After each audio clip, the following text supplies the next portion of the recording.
Hi అండి, అందరికీ నమస్కారం. Welcome back to my channel Bobby Nagamalli. So నా ఛానల్ కనుక మీరు ఫస్ట్ టైం చూస్తున్నట్లయితే please like, share, subscribe and follow కూడా కండి. సో ఇవాళ వీడియో ఏంటంటే ఆల్రెడీ మీరు థంబ్నెయిల్లో చూసేసే ఉంటారు, సిలోన్ బచ్చలి. సో సిలోన్ బచ్చలిని ఎలా పెంచవచ్చు, అలాగే ఎలా వండుకోవచ్చు, ఆరోగ్యమైన ప్రయోజనాలు కూడా ఈ వీడియోలో మనం చూసేద్దాము. సో మీరు చూస్తున్నారు కదండి, ఈ ఆకే అనమాట సిలోన్ బచ్చలి ఆకు.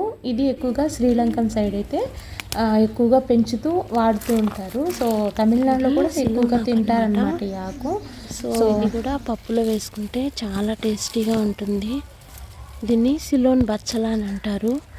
దీని బెనిఫిట్స్ కూడా చాలా ఉన్నాయి. ఈ బచ్చలి ఆకు చెట్టుని మనం టెర్రస్లో కూడా పెట్టుకోవచ్చు. చాలా ఈజీగా గ్రోత్ అయిపోతుంది. ఒక చిన్న గ్రో బ్యాగ్లో పెట్టుకున్నా కూడా ఈజీగా మనం దీన్ని పెంచుకోవచ్చు అనమాట. సో ఇది బుషీగాను వస్తుంది.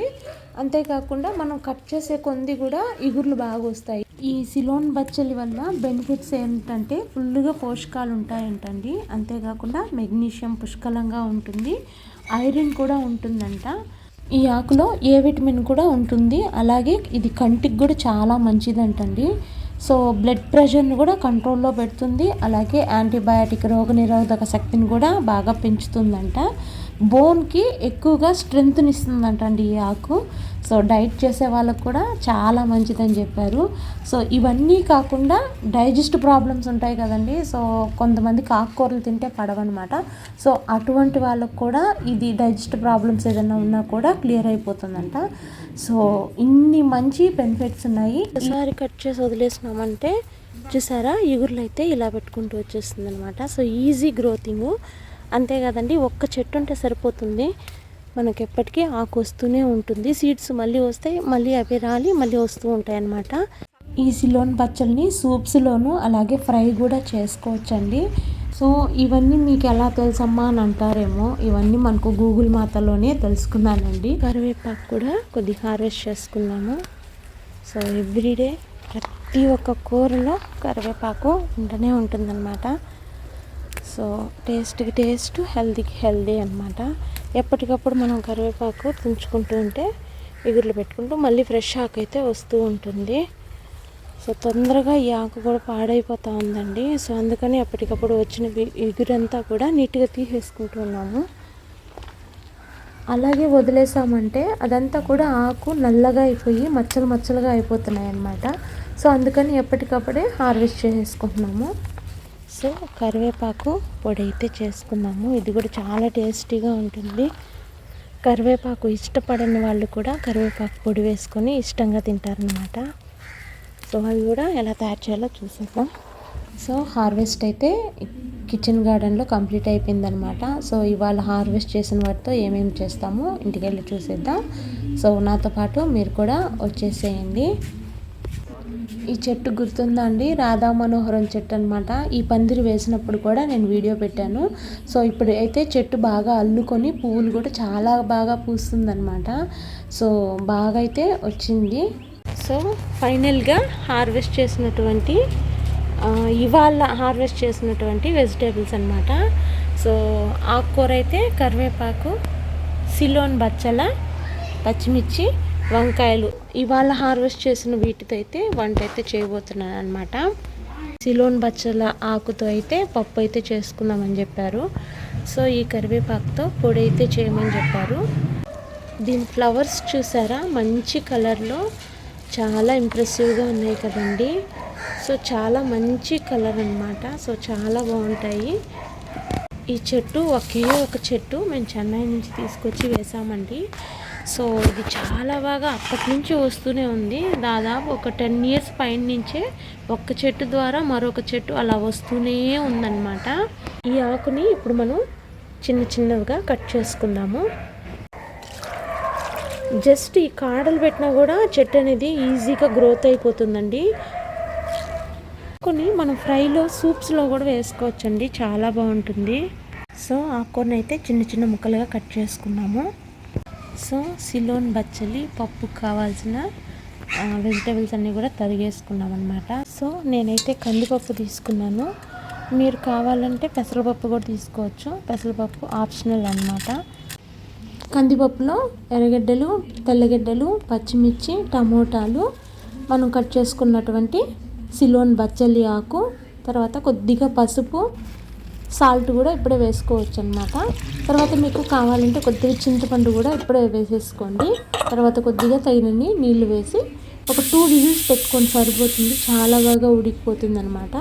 సో ప్రెషరు తీసి ఇప్పుడు చూసినట్లయితే సో పప్పు, సిలోన్ బచ్చలి 2 బాగా ఉడికిపోయాయని మెత్తగా చేసేసుకున్నాను. ఇప్పుడు దీన్ని అయితే పోపు పెట్టుకుందాము. పోపుకి ఆయిల్ అయితే తీసుకున్నామండి. నేను ఇక్కడ 2 స్పూన్ల ఆయిల్ తీసుకుంటున్నాను.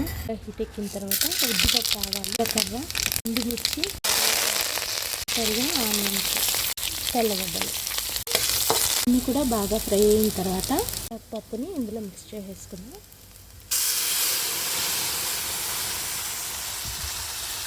ఒక 2 నిమిషాలు ఇలా ఉడికించుకున్నట్లయితే ఆ పోపు అంతా కూడా పప్పులోకి మిక్స్ అయ్యి చాలా టేస్టీగా ఉంటుందండి. సో ఇది హెల్త్కి కూడా చాలా మంచిదండి. సో మనం రైస్లోకి తీసుకోవచ్చు, అలాగే రాగి సంగటిలోకి, ఇంకా చపాతీ, దోశ ఇలాంటి వాటికి కూడా తీసుకోవచ్చు అనమాట. అయితే రెడీ అయిపోయిందనమాట. సో దీన్ని మీరు ఇంకా థిక్గా కూడా చేసుకోవచ్చు అనమాట. సో మనం హార్వెస్ట్ చేసుకున్నటువంటి కరివేపాకుతో కొద్దిగా పప్పులు వేసి కరివేపాకు పప్పుల పొడి అయితే రెడీ చేసుకుందాము. ముందుగా ఈ కరివేపాకునంతా కూడా శుభ్రంగా ఒలుచుకొని ఇలా వాటర్లో వేసి 2-3 సార్లు ఇలా లైట్గా అలుముకోవాలన్నమాట. సో దానిపైన ఏదైనా మట్టి గిట్టి ఉన్నా కూడా నీట్గా వదిలిపోయి ఆకు అనేది మనకు క్లీన్గా రెడీ అయిపోతుంది. ఒక స్ట్రైనర్లో వేసుకొని ఒక 2 నిమిషాలు ఆరబెట్టుకుంటే సరిపోతుంది. వాటర్ అంతా కూడా నీట్గా ఆరిపోతాయి. అయితే ఒక 2 నిమిషాలు ఇలా ఎండలో పెడతాను.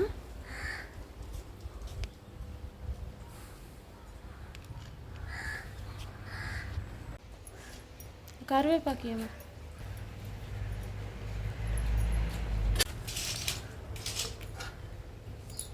కరివేపాకులో ఉన్న నీళ్ళు మొత్తం డ్రైన్ అయిపోయాయి. ఇప్పుడు కడాయిలో కొద్దిగా ఆయిల్ వేసి కరివేపాకు మొత్తం కూడా వేసి బాగా ఫ్రై చేసుకుందామండి.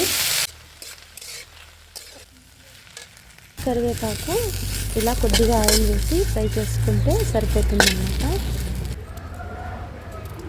మనం నలిపితే ఇలా పొడి పొడిగా అయిపోవాలన్నమాట. కరివేపాకు అయితే వేయించి పక్కన పెట్టుకున్నాము. కరివేపాకు పొడిని మనం చాలా రకాలుగా చేసుకోవచ్చండి. సో నేనైతే ఇవాళ ఉద్దిపప్పు, కోరుశనగపప్పు వేసి చేయబోతున్నాను అనమాట. సో దానికి ఇంకేమేమి కావాలో చూసేద్దాం. కరివేపాకు వేయించిన అదే కడాయిలో కొద్దిగా ఆయిల్ వేసి పప్పులన్నీ కూడా వేయించుకున్నాము. కోరుశనగపప్పు అయితే వేసుకున్నాము, ఉద్దిపప్పు అయితే వేసుకున్నాము. వాళ్ళు ఇంతకుముందు చూపించలేదు. సో ధనియాలు అయితే వేసేసుకున్నాము. వీటన్నిటిని కూడా బాగా ఫ్రై చేసుకోవాలి. లైట్ బ్రౌన్ కలర్ వచ్చేంత వరకు. ఎండుమిర్చి అయితే వేసుకున్నాము.